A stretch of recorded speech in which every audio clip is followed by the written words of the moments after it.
Hey guys, what's going on? Welcome back for another video for The Walking Dead, The Ones Who Live. This one's just a quick little discussion video, something that I noticed, and we got kind of a reveal and origin of the believe a little bit longer quote, and I thought that was really cool and the way they went about it, and just I noticed a couple things in this particular scene too, but before we get into that, if you like what you see, if you like these videos, if you like Walking Dead content, please be sure to leave a like, comment, subscribe.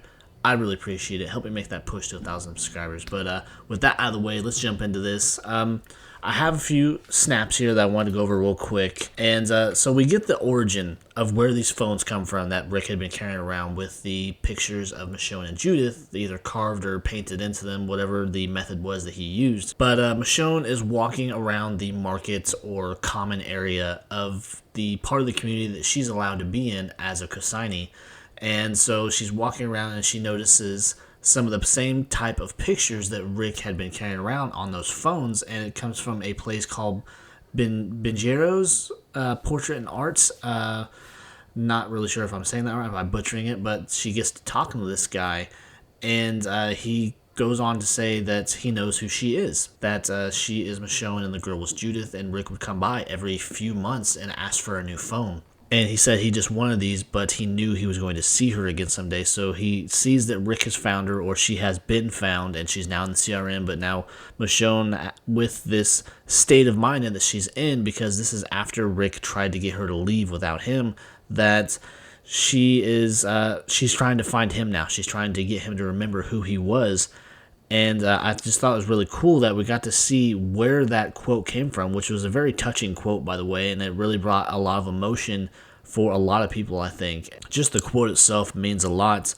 You know, believe a little bit longer. You know, you could apply that to a lot of different things these days. But kind of going on to the pictures, too, Michonne has this conversation with him, and they also have a throwback to Carl, kind of a shout-out to him, how he tried to recreate Carl on some of these pictures too, but he could never get it quite right. And Michonne goes on to reveal his name was Carl. And so I just thought that was a really touching, cool moment. We got that throwback, but I noticed something too when we got a shot of the phones that he has laid out on the front of the booth.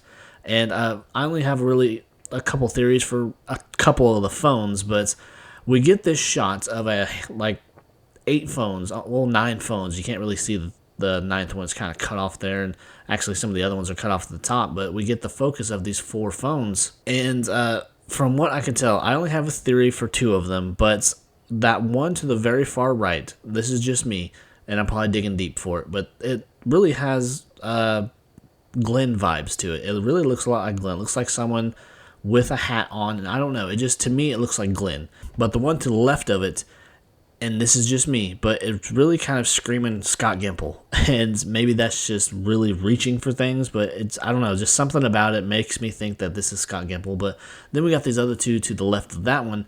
I don't really have any theories for those ones, so if you have any theories yourself of who these could possibly be, are they actually Easter eggs, or are they shouting out to anyone that we haven't seen for a while, or is this just random people that are within the CRM community? But I just thought that one to the far right, for some reason, it screams Glenn to me. But we do get a couple of callbacks with the callback to Carl, and so that's just pretty exciting. And in the subject of Chandler Riggs and a few of the other cast members from Walking Dead, this is just something I want to throw out there, but they are actually going to be at a con near me at the Indy PopCon. So if you live in that area, please go check that out and have the chance to meet these people, because I'm really excited for it, because we also have the Indiana Comic Con, which is coming up here in a couple weeks, and John Berthnall is going to be there. So it's really cool to meet Shane himself, but that's just kind of my con hyping that I have going on right now. But kind of deviating away from that, going back into the pictures and everything.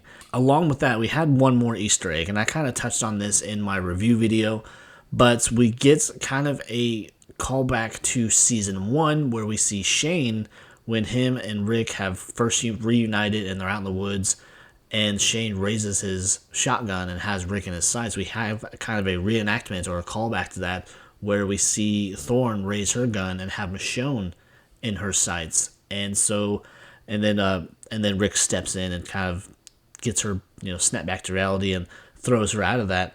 So just a couple little Easter eggs that I did stumble across in this week's episode, and I don't know if it's just me, but a couple of these phone carvings just look like some people from the past, and maybe even Scott Gimple, which is really weird. But I just thought it was also cool that we got the origin of the quotes that helped Michonne get through the deaths of her friends, get her to believe and continue on her journey to find Rick. So we got to see where that came from and how much it means to her. So anyways, that's just a quick little discussion video I wanted to do. If you enjoyed the video, be sure to leave a like, leave a comment, and of course subscribe to the channel. I'd really appreciate it. Help me make that push to 1,000 subscribers. I'm inching ever closer every day, and I couldn't appreciate it more. But until next time, guys, take care. Bye.